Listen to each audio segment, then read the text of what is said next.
بسم الله الرحمن الرحيم. مساء الفل عليكم. دي الكبده الاسكندراني، حاجه سهله كده وفي السريع، وفيديو مش هيطول عليكم زي اللي فات، بس هتعجبكم قوي. حاميه ومشطشطه وتحفه بصراحه. اللايك والاشتراك قبل ما نبداها.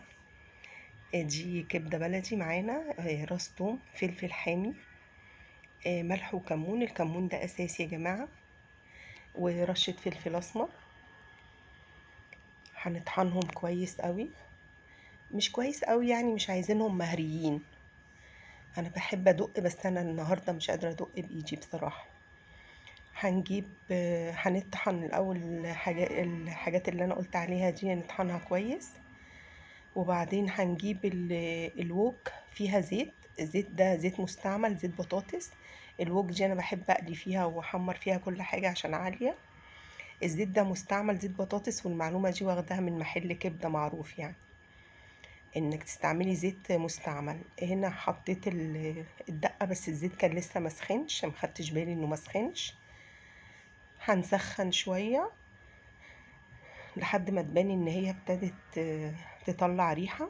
ننزل عليها بشويه خل، معلقتين 3 خل، هما دول اللي بيطلعوا الريحه الحلوه.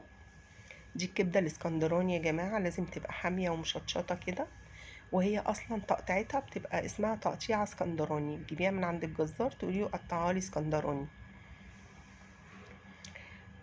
هنقلبها اهو، ابتدت تكشكش اهو في الزيت. هننزل على طول بالكبده اول ما تبتدي، بس احس ان الزيت سخن عشان ما تنزلش ميتها. اللايك والاشتراك ما تنسوناش من فضلكم. اهي كده. في المرحله دي هنزل بشويه الخل عشان يطلع الريحه.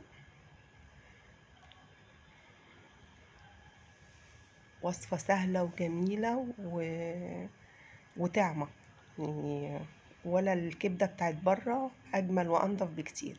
هننزل هنا بالكبده. الكبده بقى يعني تشويحتين 3 لحد لونها ما يتغير. هنا باقي الدقه بنزل بيها تشويحتين 3 لونها بس يتغير، علشان تاخد اللون الفاتح ده كده. رشه فلفل اسمر اللي قلتلكوا عليها الاول،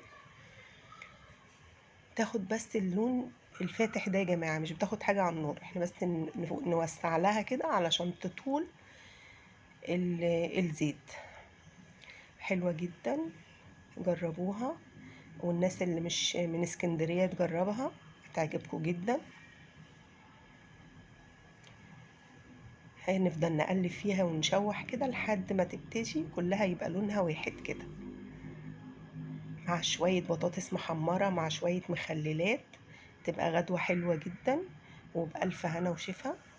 انا كده خلاص قربت اوصل للون اللي انا عايزاه. مش بتقعد على النار كتير عشان ما تجلدش كده. بتاكليها حتة الكبدة نفسها جوسي وحلوة كده وطرية، خصوصا لما الكبدة نفسها تكون حلوة. الفلفل الاحمر اهو باين قوي عليها، جربوها. خدت اللون اهي، مش هتندموا. تحفة بجد، وبألف هنا. ودي السندوتشات اللي انا عملتها.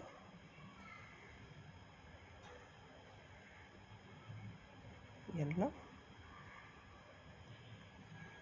يلا بينا جربوها بقى، وباي باي. شكرا، باي باي.